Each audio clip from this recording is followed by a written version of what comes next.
성경 66권 가운데 누구나 쉽게 접하면서 손에 자주자주 이제 말씀 가운데 이제 은혜의 장을 이제 펼쳐가는 성경 하면 이제 어떻게 보면 시편이라 할 겁니다. 많은 시간 묵상이라라는 자리를 지켜가고요. 시편 말씀 가지고 기도도 하고요. 찬양하고요. 분명히 신앙의 자리에 들어와서 이제 하나님과의 어떤 교제에 성경 가운데 가장 중요한 책으로 이야기하면 바로 이제 시편 말씀이라 할 겁니다. 시편은 그냥 쉽게 이야기하면 기도와 찬양입니다. 왜 이제 이런 이야기를 하는가 하면 유대인도 처음에 이 시편을 뭐라고 부르는가 하면은요, 트벨롯이라는 이제 단어를 썼는데 이 단어가 한국말로 번역하면 기도입니다. 그리고 이제 후대에 들어가서는 어떻게 보면은 이제 트엘림이라는 단어를 쓰는데 이 단어는 이제 찬양이라는 단어입니다. 이게 우리가 이제 만지는 이 시편은 처음에는 시작은 기도 그리고 나중은 찬양이라는 기도의 책, 찬양의 책입니다. 그런 어떤 의미가 있어서인지 한국의 이제 믿음의 성도들은 기도하는 자리, 찬양하는 자리에 이제 이런 시편의 말씀 그리고 이제 작곡이라고 하면은 이제 작사는 이제 가사를 붙이는 거고 작곡은 이제 콩나물을 그리는 건데 콩나물을 이제 그리고 나서 거기에다가 이제 노랫말을 이제 입힐 때 보면은 시편 말씀 가지고 이렇게 그러다 보면 우리가 이제 흥얼거릴 때 보면 나도 모르게 시편 구절을 암송하고 있는 그런 모습이 이제 보여지게 되죠. 우리는 이제 시편이 성경 다른 65권가의 책과 특별한 차별되는 특징 한 가지가 뭐냐 하면 시편은 하나님을 향하여서 인간의 목소리다 이렇게 생각하면 됩니다. 그러니까 아래에서 위로 크게 약 쓰는 거죠. 약 쓰는 것이 이쁘게 하면은 노래가 되는 거고요. 조금 급한 일로 악 쓰면 그게 기도가 되는 겁니다. 그런데 구약의 이제 뭐 다른 어떤 책들도 마찬가지지만 거기에서는요, 하나님이 인간을 향해서 이제 말씀 주시는 것, 어떻게 보면 눈높이가 다르죠. 시편은 아래에서 위로 이렇게 올리는. 그래서 이제 한 부분은 이제 악쓰고 막 달라든다가 뭐 기도고 목소리가 꾀꼬리가 돼서 올라가면 그게 찬양이 된다. 이런 식으로 이제 이해를 하면 좋겠다라는 것이 첫 번째고요. 그리고 이제 시편에 나타나는 이 내용은 150편입니다. 그러니까 노래가 150곡이 이제 수록이 되었다 이야기를 할 수가 있는데 그러면은 감사와 찬양만 있는 것 아니다라는 거죠. 거기서 이제 개인적인 그리고 뭐 한 집안의 가문의 이야기들 그리고 이제 전쟁 터져서 어떻게 보면 누군가에 대한 어떤 관심사에 대한 그리고 뭐 질병에 대한 이야기들 여러 가지 세상 못 살겠다 요즘도 죽겠다라고 그러잖아요. 사회적인 어떤 모순 때문에 이야기되어지는 그런 내용들, 경제적인 어떤 억압에 대한 이야기들, 그리고 믿는 사람이 하나님 믿는다고 할 때 찾아오는 해이나 갈등들, 교회 안에서도요 사람하고 부딪히면은 이맛박이 팡 터지면서 피 흘리는 것처럼 내가 너 때문에 못 살겠다 하면서 이제 교회 떠나지만 나중에는 하나님까지 떠나는 그런 어떤 이야기들이 시편 안에 있다라는 거죠. 나라와 나라의 어떤 전쟁의 자리에 예수가 침략을 해서 힘들어하는 하늘의 벌처럼 느껴지는 어떻게 천재지변 가운데 흉년도 있고요. 그래서 그런 가운데 요즘 우리가 코로나라고 이야기되어지는 이 내용이 전염병입니다. 이런 어떤 문제 속에서는 비통의 내용이 있고 슬픔의 내용이 있고요. 끔찍함이라고 이야기되어지는 이런 모든 내용 속에서 한숨 짓고 있고 눈물 짓고 있고 그러면서요. 하나님 하는데 하나님이 대답을 안 해주시더라는 거죠. 이 성경 시편을 읽어갈 때 보면 어떻게 보면은 시편 150편을 이야기하면 시작은 탄식에서 시작해서 나중에는 감사로.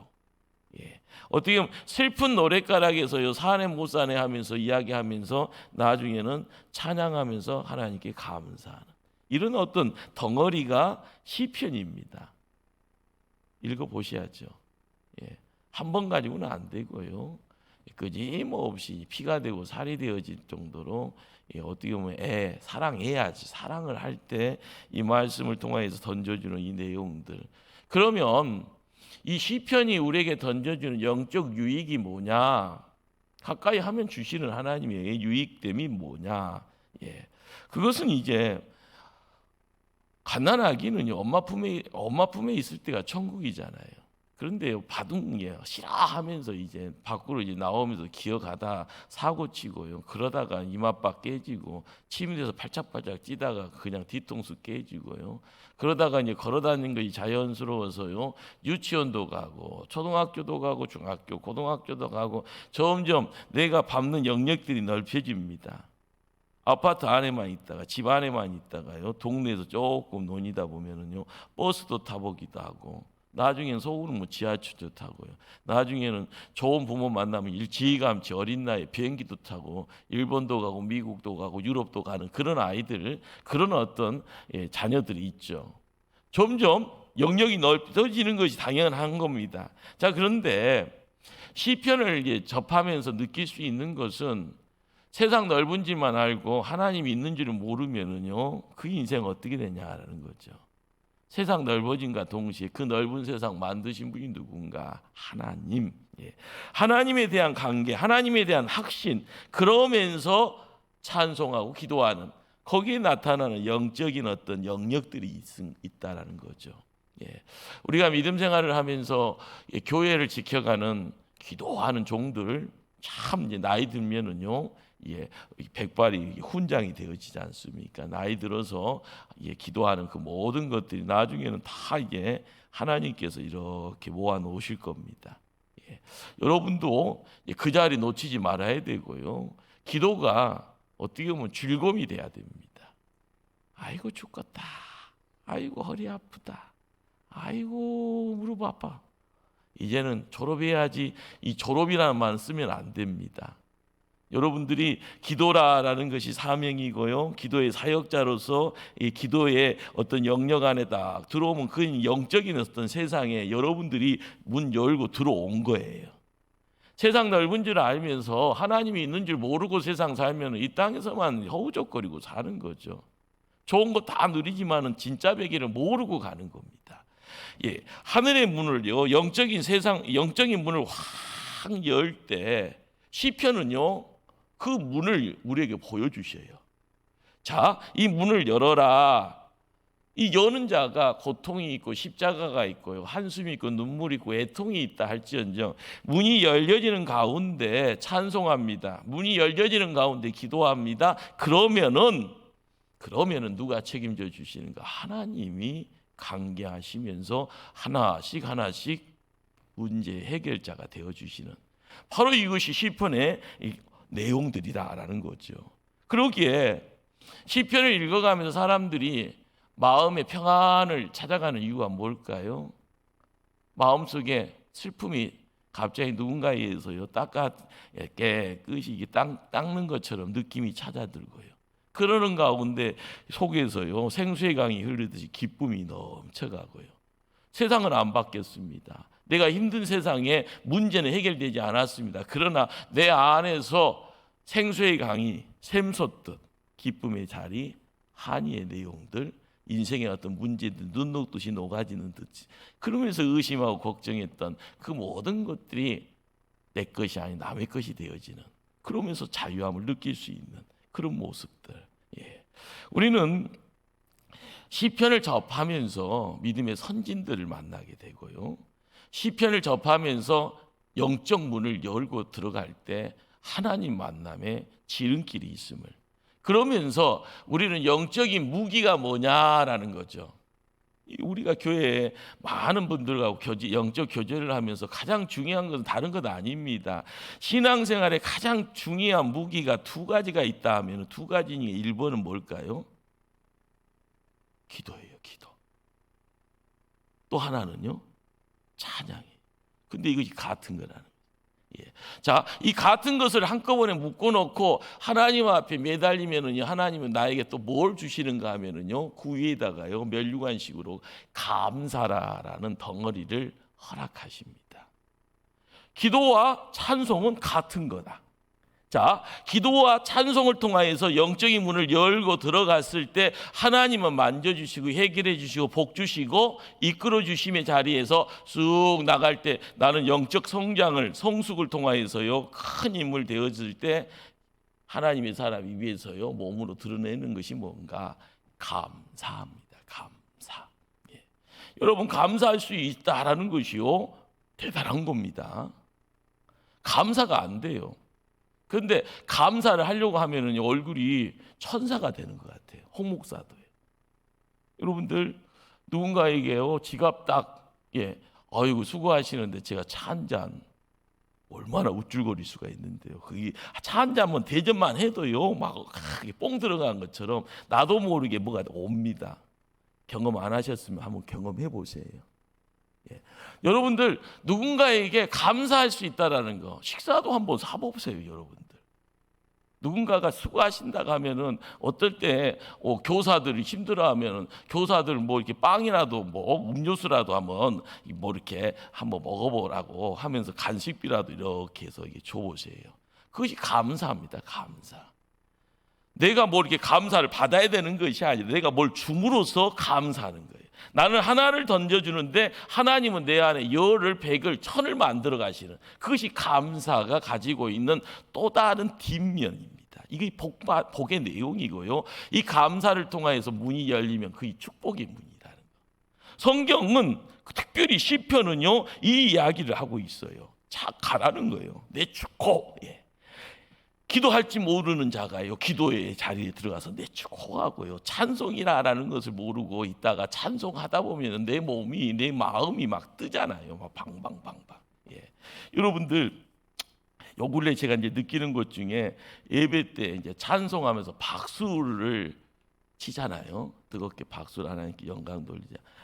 많이 변했습니다. 우리 교인들이 많이 변했다고요. 이 소리가 초창기보다 소리가 내십이 한 두 개에서 세 개는 올라간 것 같아요. 이것이 힘든 거죠. 근데 마음이 담아지고요, 손뼉으로 이것을 몸을 이렇게 같이 묶고 가면, 몸과 함께 마음이 얹어지고요, 그러는 가운데 열이 나는 거잖아요. 누구나 손뼉 치면 이게 아프지만 이게 열이고, 이것이 내 몸이 세포가 움직여 가는 거고요. 내 그릇이 움직여질 때 하늘의 문이 열려지면 나에게 허락되어지는 것을 받을 수가 있는 겁니다. 혼자 아닙니다. 예배 자리에 누가 보신다, 보시는 분이 우리에게 뭔가를 보기에 좋았더라, 찬송하는 자리에, 기도의 자리에 보기에 좋았더라, 거기에 눈물이 있으면 그 눈물 안 닦아주겠습니까? 어려움의 내용을 해결해 안 해주겠습니까? 그 모든 것들이 시편 1편부터 150편의 내용 속에서 함께 어울려지더라는 거죠. 그러기에 우리는 이제 시편의 구조를 탄식에서 시작돼서요, 감사로 옮겨져 가는, 찬송으로 옮겨져 가는 이 어떤 모습들, 이 모습들이 권으로 이야기하면 1권, 2권, 3권, 4권, 5권으로 이 덩어리가 이제 여러분들이 한번 이렇게 찾아보시면 이렇게 150편을 덩어리 다섯 덩어리로 만들어 놨습니다. 자, 시편 150편에 서론이라고 이야기될 수 있는 것이 시편 1편, 2편입니다. 그것이 어떻게 보면은 시작과 더불어서 이 시편의 모든 어떤 중요한 내용들을 다 품고 있는, 그러다 보니까 이제 시작은 거기 있지만 결론 부분도 시편 1편, 2편을 통해서 어느 정도 그 내용들을 조금 이제 찾게 되어지는데요. 이제 한번 좀 이따 그 부분을 한번 이야기를 하고요. 우리는 150편을 읽다 보면은 손이 가요, 손이 가, 자꾸 가요 하는 그런 성경이 있잖아요. 시편 안에도 거기 있습니다. 보통 이제 사람들마다 이제 시편 1편하고 23편을 이제 자주 이제 접합니다. 예. 그러나 이제 홍 목사 같은 경우는요, 시편 42편에요, 내용은 너 어찌하여 낙심하며 어찌하여 내 속에서 불안해하는고. 홍 목사가 불안해요. 요즘 더 불안해합니다. 왜요? 요것 때문에. 예수 행복잔치 행복해야 되는데 목사가 불안해. 믿음이 부족한가 봐요. 자, 그러나 항상 바람 불면 바람에 움직이는 것이 우리잖아요. 그러나 이 불안함의 그 자리에 누가 함께 해주실 때 바로 하나님이 나타나 도우심으로, 그 도우심을 통하여 내가 여전히 찬송하리로다.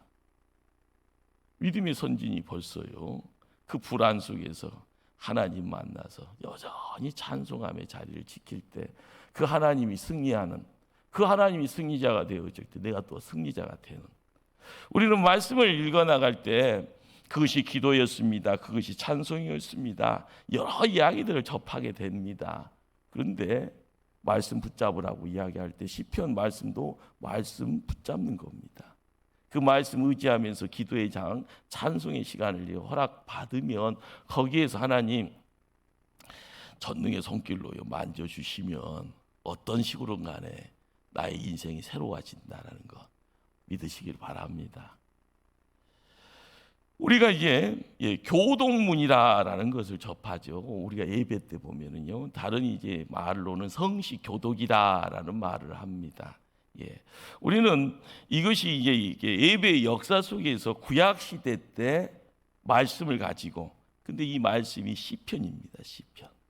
시편을 가지고 앞에 서 있는 인도자라고 해야 되나요? 인도자가 시편의 내용을 가지고 하나님께 찬송을 하면 그 인도자를 통하여서 함께 예배자로 함께하는 회중들이 그 말씀을 받아 또 화답을 합니다. 이것이 교독문이고요. 그 이전에는 성시 교독이라는 말을 했고요. 이것이 이제 솔로몬 성전 때에 하나님께서 여러 모양 지켜보는 가운데 제사장 그룹도 만들고요, 레위 그룹도 만들어서 거기에 또 찬양대가, 그 당시 찬양대는 이게 큰 무리죠. 왕궁에서 이루어지는 찬양대였기 때문에 수백 명이 함께 모여지는, 우리 한국도 보면은요, 그 수백 명 찬양대를 보면은 저기 서울에 그 이제 명성교회가 본당 1층, 2층 거기에서 찬양대가 수백 명 되더만요. 근데 그런 어떤 모습들이 하나님 앞에서 이렇게 어떤 합창의 어떤 모습을 통하여서 쫙 울려 퍼졌을 때 그 하나님이 그 자리에 임재하신다는 걸 얼마나 황홀하겠습니까? 우리는 이제 시편을 통하여서 이 인도자와 함께 이제 교독하고 하는 것이 찬송의 모습이 되어지는 거고요. 그 찬송의 모습을 통하여서 하나님이 그곳에 임재하신다. 이것이 예배입니다, 예배. 그런데 시대가 지나고 나서 여주다가 망하잖아요. 남유다가요. 아수르를 통해서 북이스라엘이 망하고요. 남유다가 망해질 때 바벨론이라는 큰 나라가 등장을 해서 그 백성들을 데리고 쫙 바벨론으로 이역만리 떨어진 곳으로 옮겨갑니다.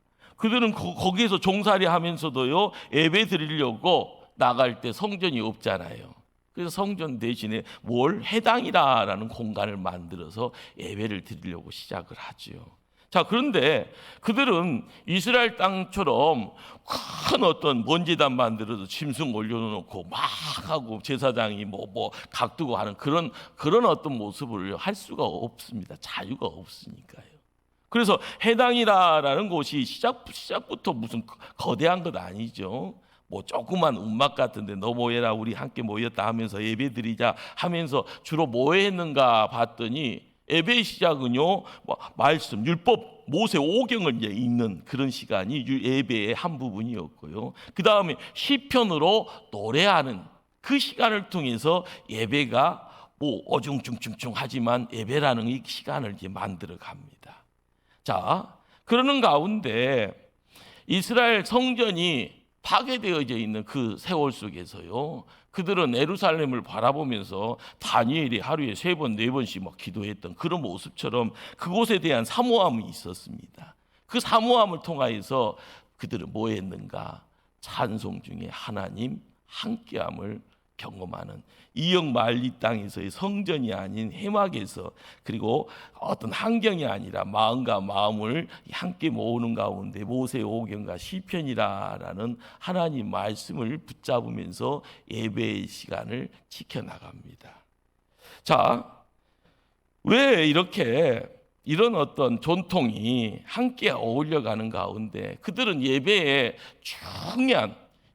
어떤 시작과 끝에 가장 중요한 것이 뭐냐? 우리의 예배 가운데 누가 계신다? 하나님이 계신다. 하나님의 임재에 대한 부분들. 홍 목사가 예배 중에 하나님이 이 성전에 함께 하십니다 선포하잖아요. 그것이 임재입니다. 그 임재의 장에 우리가 함께하면서 우리의 기도와 찬송 받아줄 것을 믿고 있는 것이 여러분들의 가장 순수한 마음의 상태가 돼야 되고요. 그런 가운데 꽹가리가요 쨍 하면서 울림 속에서 노래가, 찬송이, 기도가 함께 어울려졌을 때 이곳에 하늘의 영광이 임하면 우리의 삶은요 버려야 될 것은 벗어버리고요 입어야 될 것을 입게 되어지는, 그 자리에 누가 그 일을 하시는가? 하나님이 하십니다. 예배라는 것이 창세기에서는 아브라함이 곳곳마다요 돌단을 쌓아서 그 돌단을 제단으로 만들어서 그곳에다가 장작을 올려서 짐승을 불태워서요 하나님께 연기로 올렸던 이 모습은 우리가 드렸던 예배의 시작입니다. 그때 우리가 드리는 예배하고 모양새가 전혀 다릅니다. 어떤 생물을, 짐승을 들여서 하나님께 예배드렸던 그 모습, 그러나 시간이 지나고 나서 성전이라는 이 공간을 만들었던 그 솔로몬 성전 이후의 삶의 자리에 이제는 하나님께서 율법에 대해서요 불순종의 자리, 우상 섬김에 열심내는 그 무리들을 하나님이 심판하시잖아요. 에루살렘을 때리고 에루살렘 성전을 해파시키고 하나님의 백성 선민이라고 하는 인생들을 모아서 종살이하게 하는 먼 곳으로 끌려가게 만들고요. 거기서 한숨 지을 때 참 하나님 만나는 그 열망 속에서 하나님의 임재, 우리가 여기서 고생 버려진 존재가 아니라 이 예배의 자리도 하나님 함께 하신다. 이것이 예배의 역사 속에서 우리가 깨닫지 못했던 그 깨달음의 자리가 지금 우리가 예배 속에서 우리가 알아가야 될 이 영적인 어떤 만짐의 자리입니다. 이게 영적 터치죠. 여러분들 영적 터치를 모르고요 100년 200년 살아서 뭐 될 것이 있겠습니까? 하나님이 예배의 자리에 우리를 만진다라는 이 사실, 이것이 진리인데 이거 모르고 가면은요 사랑이라는 내용을 이야기할 수 없는 거예요. 하나님 사랑. 제가 가끔 가다가 이 우스꽝소리로 사랑 누가 말했나? 누가 말했어요? 뭐 나이가 다 저보다 위 분들은 남궁 옥분이 나와야 되는데 남궁 옥분이 죽어버렸는가 봐요. 예. 근데 제가 이제 화요일마다 이제 목포 성서 신학원 가서 우스꽝소리로 사랑 누가 말했어요? 그러면 남궁옥분이지 하면서 저 서울에서 살다가 내려와서 지금 합동 측에 이제 신앙생활 적을 두고 있는 남자 집사님이죠. 저기 이제 앞에도까지 뭐 버스 운전하신다는 분인데 후보 나와서 이제 공부하신다고 앉아 있는데 그분 보면 그 열정 대단해요. 예. 우리는 하나님 사랑에 대한 이야기들을 모르고 갈 수도 있지만 그 사랑에 대한 이야기들을 말씀을 통해서 읽어갈 때 모르면은요 그냥 성경만 읽고 가는 거예요. 성경의 글자 행간 속에서 하나님의 사랑의 의미성이 살아서 나에게 다가오면은요 이건 큰 신비고 역사입니다. 우리가 기도합니다. 우리가 찬송합니다. 그러는 가운데 하늘의 문이 열렸음에 대한 기이한 체험 속에서요 내가 붕붕 떠 있는 듯한 어떤 느낌. 지금 저만 이상하죠? 예. 바로 이것이 영적인 어떤 체험이에요. 성경은 이런 영적인 체험에 대해서요 너 그런 거 알면 큰일 나가 아니라 영적인 공간에서 하나님 만날 수 있으면 만나라고 이야기해요. 그것이 복이니까, 그것이 하늘의 양식에 하늘의 어떤 느낌 속에서 찾아 들어오는 하나님의 간섭입니다. 생수의 강이라는 것이 뭘 이야기를 할까요? 내가 목욕탕에 들어가야 될까요? 물가에서 내 몸을 맡겨야 될까요? 전능한 하나님의 기운이 나를 확 덮칠 때 감당할 수 없을 정도로의 그런 어떤 기이함이 이야기되었을 때 내 삶의 모습은요, 그 느낌 가지고 가는 거예요. 우리는 이제 반대 부분을 생각하잖아요. 내가 해결할 수 없는 문제예요. 병들었어요. 하나님 나 고쳐주세요. 40일 금식하다가요, 하나님 병 낫게 합니다. 우리는 이런 느낌 갖고 가요. 하나님 나 죽으면 안 되잖아요. 그렇게 눈물 흘리고요, 그렇게 눈물 흘리는 가운데 기도하고 찬송하다가요, 하나님 고쳐주는 그 느낌만 가지고 가려고 그래요. 아닙니다. 평안한 때에 내게 기도하고요, 평안한 때에 내가 찬송하고요, 평안한 때에 하나님 만날 때 그 만남이 태풍 치는 어떤 그런 어떤 시간 속에서 이루어지는 것이 아니라 잔잔함 속에서 그 만짐의 내용이 문제가 사르르르르르 솜사탕 넣듯이요, 사르르르르 넣는 그런 어떤 느낌들, 거기에도 하나님 살아계십니다. 우리가 말씀을 접하고요, 말씀 속에서 하나님, 인간이 만든 할자 속에서만 갇혀 있는 것이 아니라 하나님 만남을 통하여서 모세가 이야기하는 내용이 있고요, 하나님 만남을 통하여서 다윗이 이야기하는 그 내용이 있는데, 이 내용 속에서 우리가 그 느낌을 깨닫게 되면 그 느낌 속에서 나는 날개짓하는 거예요. 믿음의 영역들을 바라보면서 날개짓하고요, 내 문제가요, 내 밑에서요 훅훅 지나갈 때 나는 그 문제 위에서 찬송하고 즐거워하고 하나님과 교제하며 내용 속에서 이 기쁨 함께 나눌 수 있는 그런 모습들, 대단한 내용들이 될 겁니다.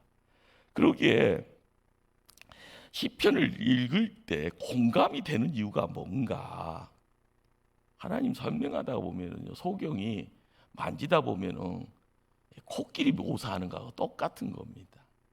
나는 코 만졌는데 그 코를 묘사하면서 하나님은 이렇다, 다리 만지고 다리가 이렇는데 이거 하나님이 이렇다, 다 맞는 말이죠. 그런데 그것을 한꺼번에 모아지는 가운데 그림이 그려질 때, 아 이렇구나, 세월이 필요합니다. 시편 150편을 읽어나가는 가운데 이러쿵저러쿵 되어지는 가운데 하나님은 예스 하셔야 되는데 노 해버리네, 하나님은 노 하는데 미어요 하는데 어떨 때 하나님 침묵해버리네. 그러는 가운데 항상 우리의 찬송과 우리의 기도 속에서는요, 갈팡질팡, 이런 하나님 못 믿겠다, 이런 하나님 참 무지막지하다, 이런 하나님이 어떻게 사랑의 하나님이냐 이야기할 수 있잖아요. 그런데 거기에 고난이 있고 환난이 있습니다. 거기에서 그 고난과 환난 속에서요, 믿음의 성도들이 찬송하잖아요, 기도하잖아요. 거기서 하나님을 깨닫는 은혜가 있고요, 거기서 기다려 주시는 하나님이 나에게 또 다른 길을 허락해 주셔서 하나님 일 감당하는 멋진 인생 살아가는 일꾼 만들어가는 그런 모습들. 우리가 알아가야 될 것 중에 한 가지가, 하나님 묘사하는 것이 어떨 때는 굉장히 상징적으로 나오고요, 비유적인 언어를 통해서 만들어집니다.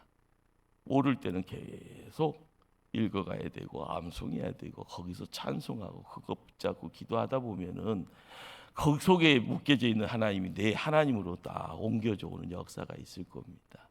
사람의 언어 속에서 이야기되어지는 부분이기에요. 우리는 요즘 이제 마지막 폐송의 반석, 요새 여러 가지 상징적인 단어를 우리가 찬송합니다. 이 시편의 가사예요. 그런데 이런 내용 속에서 마음을 담아서 찬송하면은요, 산성이요, 요새요, 우리의 소망이 되신 그 하나님, 나를 붙들어 주시고 나를 승리하게 하신 하나님이 나의 하나님이다라는 것, 이걸 우리가 풍성한 은혜 가운데 우리가 깨닫게 됩니다. 자, 시편은 어떻게 보면 한 1500년의 역사를 품고 있어요. 모세 기도부터 해서요, 바벨론 이후의 삶까지 노래가 함께 묶여져 있습니다. 자, 우리는 이제 이 시편의 자리에서 이 시편을 150편을 누군가가 어떻게 했길래 보통 이제 성경을 연구하는 주경학자들이 이야기하는 것 중에 한 가지가 바벨론 포로에서 에스라 같은 대학자, 율법학자가 150편의 시편을 이렇게 수집하고 선별하고 정리했을 것이다라는 그런 주장을 합니다. 여기에 토를 다 알기보다는 그랬을 것이다라는 이 역사 속에서 이야기되어지는 부분이기에 그 부분을 이제 알아가야 되고요. 그러면서 이제 우리가 조금 선념적으로 알고 있어야 될 지식적인 내용은 열왕기 역사들을 이야기하다 보면은 역사 속에서 뭔 내용들이 스케치가 되는가? 하나님의 마음, 하나님의 일하심, 그 약속을 반드시 이루시는 하나님의 소망의 말씀들, 이런 것들이 왕들의 이야기를 통해서 이렇게요 파노라마치기로 쫙 흩어집니다. 자, 그런데 아까 시편이라는 것이 인간이 하나님께 올리는 그런 어떤 기도요 찬송이라고 했던 것처럼 이 시편이라는 것은 흩어져 있더라, 하나님이 망하게 했더라, 그것에 대한 원인에 대해서 하나님 이건 죄 때문입니다, 하나님 말씀에 불순종이었습니다, 하나님보다는 우상 숭배했던 것 때문에 그렇습니다, 용서해 달라는 참회의 기도들, 지금 어렵습니다, 지금 죽을 말씀입니다, 지금의 이 고난에서 극복해 달라고 탄원하는 어떤 기도와 찬송, 더 나아가 우리는 이 시편을 통하여서요 궁극적으로 전체적으로 이야기되어지는 것이 누구로 가는가 봤더니 다윗 같은 왕이 그 당대에 이스라엘의 어떻게 번성기를 지켜난 것처럼 다윗처럼 위대한 왕이 필요합니다. 그 왕이 바로 메시아고요. 그 메시아로 오신 분이 예수 그리스도라는 것. 우리는 시편을 통하여서 이 내용들을 하나씩 알아가는 거죠. 과거의 아픔의 내용들, 실수의 그리고 잘못된 내용들. 그런데 궁극적으로 이렇게 쭉 가는 것이요 인간이 인간의 모습을 해결할 수 있는 것이 아니라 이 탄식과 이 어떤 소망 속에서 이야기되는 기도와 이 찬송이 누구에게 묶어지는가? 보여지는 하나님, 예수 그리스도를 기다리는 그분이 우리에게는 구세주요, 그분이 우리에게는 메시아요, 그분 때문에 세상 살아갑니다, 그분 때문에 세상을 이길 수가 있습니다. 바람아 불어와라, 고난아 불어와라, 한란아 나를 에워쌀지언정 나는 예수 그리스도 때문에 이길 수 있노라. 이 찬송의 자리, 이것이 어떻게 보면 우리의 삶에 꼭 필요한 내용들이 되어질 겁니다. 그러기에 우리가 이제 150편을 한꺼번에 이야기를 할 수는 없죠. 그러나 우리는 이제 시편 1편을 통하여서 150편에 대한 부분들을요 간단하게 이야기를 마무리를 하려고 합니다. 자, 시편 1편 1절을 한번 찾아갈까요?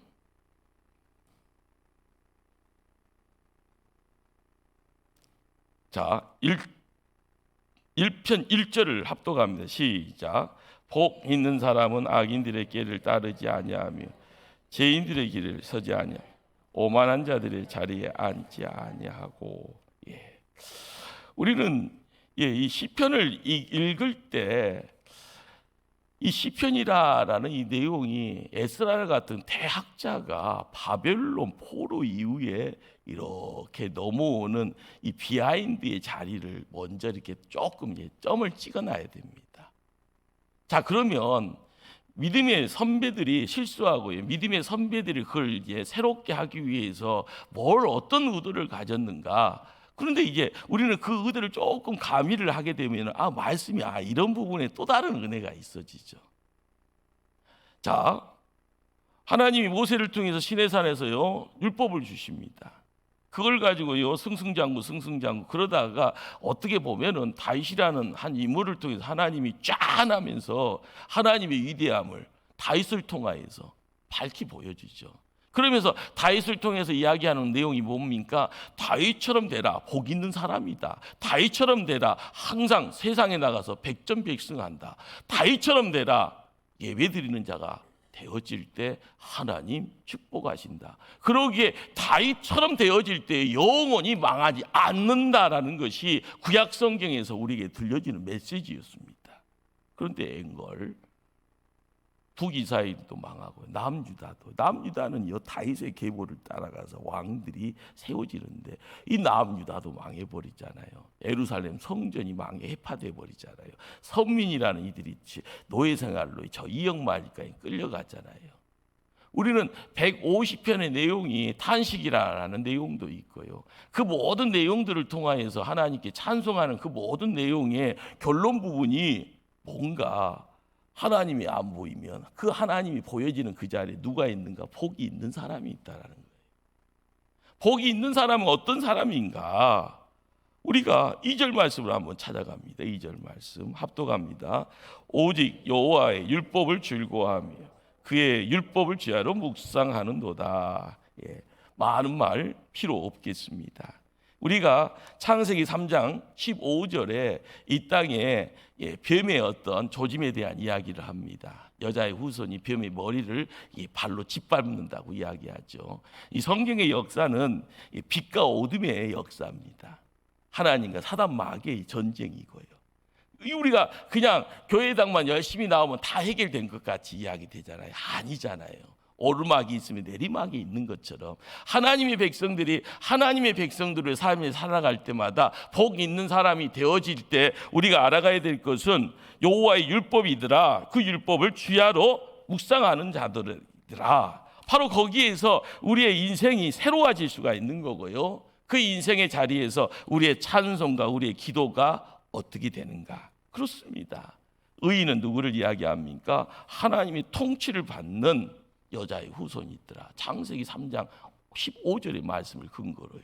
그러면 악인은 누구더라? 하나님을 대적하는 뱀의 후손입니다. 그런데 우리가 시편을 읽어가면서요, 그 영적인 자리에서 승리냐 패배냐, 우리는 승리하는 자가 되고요, 이기는 자가 되고 하나님의 영광을 돌리는 자가 되기 위해서는 즐거워할 수 있어야 되고 그 말씀의 묵상을 자리를 지킬 수 있을 때 하나님께서는 이 모든 것을 바꿔 놓으신다. 그 내용이 왕의 실패를 보았느냐, 왕의 진노의 심판을 보았느냐, 예루살렘 성전도 회파되어지고, 자, 이 하나님의 진노의 심판이 예루살렘의 모든 게 어떻게 보면은요, 집들이 다 무너질 때 선민 소리 들었던 이들이요, 종살이 다시 끌려가는 그런 모습들, 그들이 열망합니다. 이 모든 문제를 해결할 수 있는 영원한 왕, 바로 그분이 메시아더라. 그 찬송의 자리에는 그 메시아가 함께 했습니다. 그 메시아의 기다림의 자리가 이 시대에 예수 그리스도가 이 땅에 오심이고요, 오늘 종려주일입니다. 고난주간을 통하여 부활절의 자리에 나갑니다. 시편 150편이 어떻게 보면 1500년의 역사를 가지고 끊임없이, 그러나 우리는 그 역사의 결론 부분 딱 종지부 찍었습니다. 그 역사의 결론이 뭐였는가? 영원한 왕이 누구냐? 예수 그리스도. 영원한 왕과 함께 할 수 있는 것이 뭐냐? 승리다. 그 이야기가 우리의 찬송의 자리, 우리의 기도의 자리에 함께 할 때 항상 우리는 그 멋진 인생 살아가기 위해서 어떻게 살아갈 건가? 평강의 왕으로 오신 분이 계십니다. 사랑의 왕으로 오셨고요, 기쁨의 왕으로 오셨고요, 공의와 정의의 왕으로 오신 분이 계십니다. 바로 그분이 나의 구주 되시는 예수 그리스도이다. 시편 150편은요, 이 모든 내용들을 함께 묶어서 이 시대를 살아가는 초대교회 성도들에게 찬송하라, 기도하라, 그리고 찬송과 기도를 통하여 감사하는 인생이 되어서 하나님 편에 세움받으라 말씀 주시는 줄 압니다. 기도하십니다.